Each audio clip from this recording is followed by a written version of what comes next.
Business Radio, calling your kind attention once again to Tarpley.net, Tarpley.net, and two commentaries this week on Russia Today. One on the Turkish-Brazilian attempt to head off an attack on Iran and crippling sanctions that will cripple the entire Middle East economies, and also then a commentary on the German ban on credit default swaps, à la découverte, naked credit default swaps.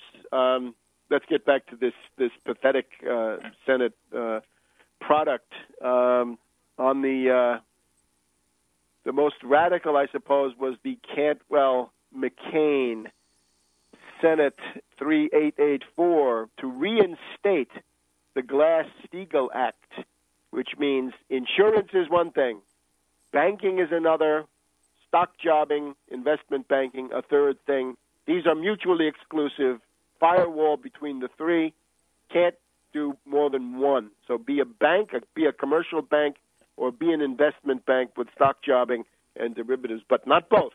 If you're going to accept deposits, FDIC, then no stock jobbing, no investment banking, no derivatives. This would have repealed the Graham-Leach-Bliley insanity. The Graham-Leach-Bliley Financial Services Modernization Act of 1999 would have been repealed. That was defeated. It was dropped. So that was the most significant one.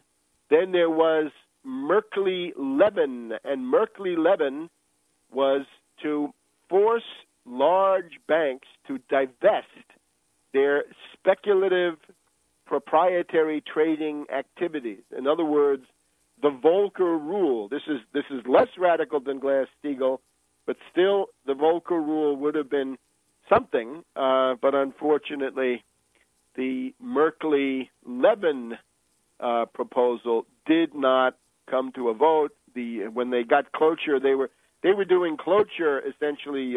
Old Harry Reid and Dodd were doing cloture against some of the more interesting things coming from even Democrats, although the Cantwell-McCain was bipartisan on the face of it. So we don't get Glass-Steagall for the moment, no Glass-Steagall, and no Volcker rule even.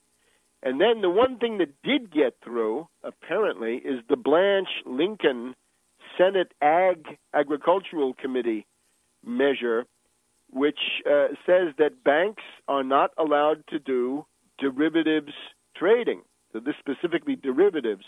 The word from the various commentators this morning is Wall Street hedge fund hyenas and zombie bankers are confident that their army of locust lobbyists will be able to remove the Blanche Lincoln proposal from the bill. Barney Frank told the truth when he appeared at the White House today with Dodd after meeting with Barkey. Frank says much of this bill was foreshadowed in the speeches by Treasury Secretary Hank Paulson of Goldman Sachs and the Bushmen during 2008. So, says Frank, right, our bill is so radical that it came from a Republican Bushman and tool of Goldman Sachs.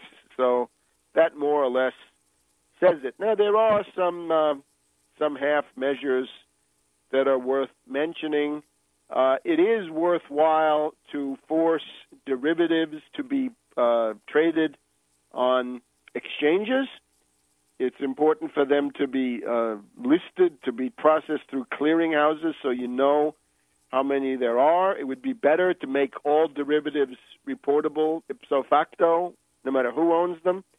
But forcing the derivatives out into the open is a good thing as far as that goes, but this is simply a half measure that will not save the bill. The other thing is they want to force hedge funds to register, at least the larger ones. Hedge funds with more than $100 million of assets must register with the Securities and Exchange Commission. That's fine. That should be done. That is at least a step towards regulation. but a lot of hedge funds have already done this. A lot of them have registered with the SEC as a means of sort of confidence building, especially with various kinds of institutional and foreign clients. So other than that, what do you get? You get this huge bureaucracy, the Bureau of Consumer Financial Protection within the Federal Reserve. Oh, my God. Look, the big problem with creating these agencies is what is known as regulatory capture. And regulatory capture is essentially that the government agency that's supposed to be regulating a branch of financial activity is captured by the people it's supposed to be regulating. Take a look at the Minerals Management Service, which became a tool of the oil companies, or the Bureau of Mine Safety, which was bribed and taken over by unscrupulous coal mine operators. This is the same thing. You're much better off to forget the bureaucracy and just do some simple bans. Ban adjustable rate mortgages. Simple. Don't allow them. For the crisis that we're in now, ban foreclosures. Yes. Primary residence, no foreclosures for 5 years or the duration of the crisis. And then you simply allow the Department of Justice to enforce that as a matter of law. But the Bureau of Consumer Financial Protection, this doesn't look good. And then, of course, it's in the Federal Reserve, so it's captured from the word go. Federal Reserve is controlled by Wall Street. The heart of the matter is Wall Street. The center of evil is Wall Street. The tentacle reaches into the Federal Reserve. The objection to the Federal Reserve is that it's privately owned, right? Privately owned by Wall Street. That was the whole beginning of this question 20 years ago. And now, under the influence of these crackpot Austrians, we're told that the problem is really in the Federal Reserve and that Wall Street are just innocent bystanders, right? The whole argument is that Wall Street owns and controls the Federal Reserve like they do so much else in this society. So that does not look good. Better, again, ban adjustable rate mortgages, ban foreclosures. What else do we have here? Well, I guess the rest of this stuff is in the minutia. This is a big disappointment, and of course we know how this happened. This was done by Geithner. This was done by Rahm Emanuel. This was done by Obama. When Obama had those zombie bankers come to the White House some months back, he said openly to them, "Guys, I'm the only thing standing between you and an army of pitchforks." So Obama is the line of defense for the Wall Street zombie bankers against the economic populist rage against Wall Street excesses. And he has now delivered. He has essentially blunted this. And, again, watch out for Rahm Emanuel in the House-Senate Conference Committee. The bill has got to be reconciled, and it's clear what Rahm Emanuel is going to do. He's going to take this Blanche Lincoln proposal to stop the banks from trading in derivatives, and he's going to gut it and remove it. And there was an attempt by Dodd to say, I think this was the one, Dodd said, yes, we can keep the language, but we'll delay it for 2 years, and then we'll make it subject to the Secretary of the Treasury. In other words, a Goldman Sachs, J.P. Morgan puppet like Geithner. So, not good.